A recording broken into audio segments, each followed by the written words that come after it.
आणि राज्यामध्ये सहकारी संघाकडे 25 ते 30% दूध आहे. सगळ्यात जास्त दूध आपल्या जिल्ह्यात तयार होतं.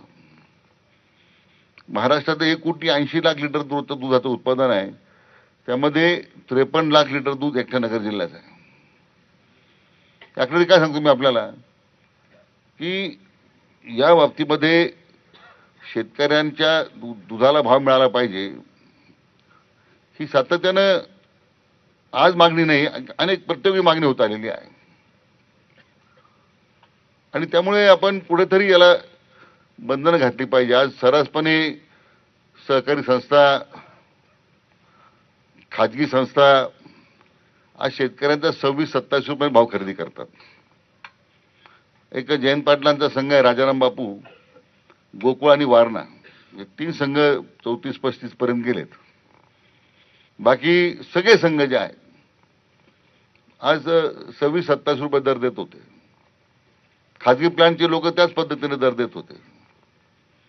आज त्यांच्याकडे 70% 80% जर फिलपॅक मशीनवर पाऊस मिल्क मार्केटला येतं, त्याचा दर मात्र ते कमी करायला तयार नव्हते.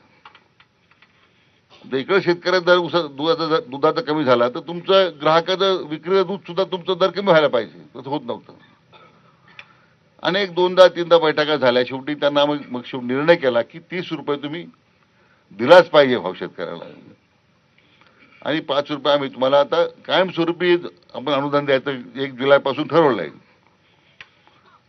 आता उद्या पावडरच्या बाबतीमध्ये आपल्याकडे 30,000 मेट्रिक टनाचे मला वाटतं मिल्क पावडरचा स्टॉक आहे. ती एक मागणी होती की ते पावडरचा स्टॉक जोपर्यंत एक्झॉस्ट होत नाही, देशांतर्गत किंवा देशाबाहेर निर्यात होत नाही, तोपर्यंत दुधाचे ऑफटेक होणार नाही किंवा भाव वाढणार नाही. मग आपण त्यालाही 30 रुपये किलोनी आता परवा निर्णय घेतला. त्या पावडरचं निर्यात करण्यासाठी त्याला सुद्धा 30 रुपये किलोनी त्यांना अनुदान दिलं. आता ही प्रक्रिया व्हायला 4-5 दिवसामध्ये निर्णय झाला. 5 तारखेला आपण GR काढलाय, प्रक्रिया सुरू केलेली आहे. सभागृहामध्ये मी स्वतः निवेदन केलंय. त्यामुळे या बाबतीमध्ये आता मी स्वतः माननीय अमित शाह साहेबांना भेटल्यानंतर त्यांना विनंती केली की दुधाला आपण सुद्धा MSPचा कायदा आणण्याच्या संबंधात विचार केला पाहिजे. MSP म्हणजे मिनिमम सपोर्ट प्राइस. जसं आपण सोयाबीनला आहे, तुरीला आहे, एक आपण MSP जाहीर करतो आणि त्या MSP प्रमाणेच खरेदी व्हायला पाहिजे शेतीमालाची. जर भाव कमी झाले तर मग गव्हर्नमेंटला, सरकारला कोणते असू देत, त्यांना मार्केट इंटरव्हेन्शन करावं लागतं. तो जो गॅप आहे तो मग सरकारला भरून द्यावा लागतो किंवा कोणाला तरी तो भरून द्यावा लागतो.